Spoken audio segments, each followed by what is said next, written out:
સુરતમાંથી 200 જેટલી મહિલાઓએ વડાપ્રધાનને પોસ્ટકાર્ડ લખ્યા.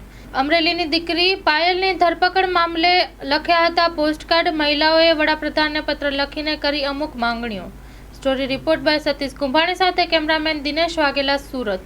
સુહાગ્યા જેલિશા.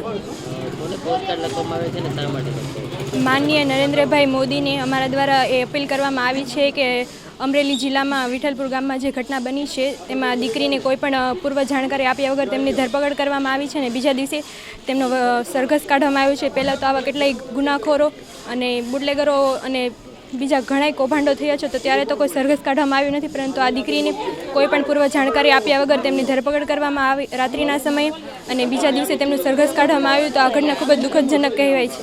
મારું નામ સુરેશભાઈ સુહાગ્યા, પૂર્વ સભ્ય નગર પ્રાથમિક શિક્ષણ સમિતિ સુરત.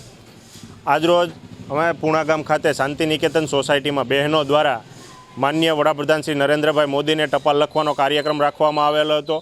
એ કાર્યક્રમ રાખવાનું કારણ કે જ્યારે આપણા વડાપ્રધાન ગુજરાતના મુખ્યમંત્રી હતા ત્યારે એમ કીધું હતું કે બહેનો તમને કાંઈ પણ જરૂર પડે તો મને એક ટપાલ લખજો, હું તમારી વારે આવીશ. તો આજે અમરેલીની અંદર એક કુંવારી દીકરી સાથે જે અન્યાય થયેલો છે, જે ઘટના બની છે, અડધી રાતે કોઈપણ જાતની પૂર્વ મંજૂરી વગર એને ઘરેથી ધરપકડ કરવામાં આવી અને બીજે દિવસે સરઘસ કાઢવામાં આવ્યું. આ સરકારની અંદર બુટલેગરો છે, ખૂનીઓ છે, રીઢા ગુનેગારો ખુલ્લેઆમ ફરી રહ્યા છે. એનું સરકાર સરઘસ નથી કાઢતી. જ્યારે એક કુંવારી દીકરી, નિર્દોષ દીકરીનું આ લોકો સત્તાના મદમાં સત્તાધીશોના કહેવાના કારણે જ્યારે સરઘસ કાઢ્યું હોય ત્યારે આ ગુજરાતની અંદર કોઈપણ મહિલા આજે પોતાને સુરક્ષિત નથી સમજતી. ત્યારે મહિલાઓ અને બહેનો દ્વારા વડાપ્રધાનને વિનંતી કરતો પત્ર લખવામાં આવ્યો છે કે અમારી સુરક્ષા માટે તમે આવો અને આ જે નિર્દોષ દીકરીને જે પ્રમાણે ગુનેગાર ઠેરવી છે તો એને ન્યાય આપવામાં આવે, એને જે મારવામાં આવ્યો છે એની સામે કાયદેસરની કાર્યવાહી કરવામાં આવે અને નિયમોનું ઉલ્લંઘન કરી અને જે કોઈ પણ અધિકારીઓ દ્વારા, પોલીસવાળા દ્વારા કે પદાધિકારીઓ દ્વારા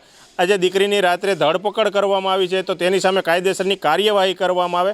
આ માંગણીઓ સાથે આ બહેનો દ્વારા આજે વડાપ્રધાનશ્રીને પત્ર લખવામાં આવેલો છે.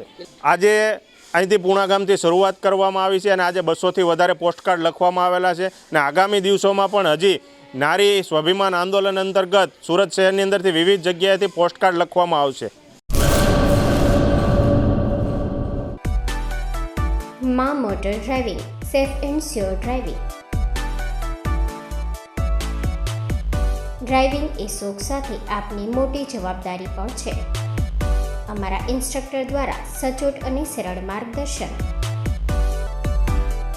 આપની રોજની તાલીમની માહિતી મેળવીને શું અધુરાશ છે એના ઉપર પૂરું ફોકસ કરાય છે.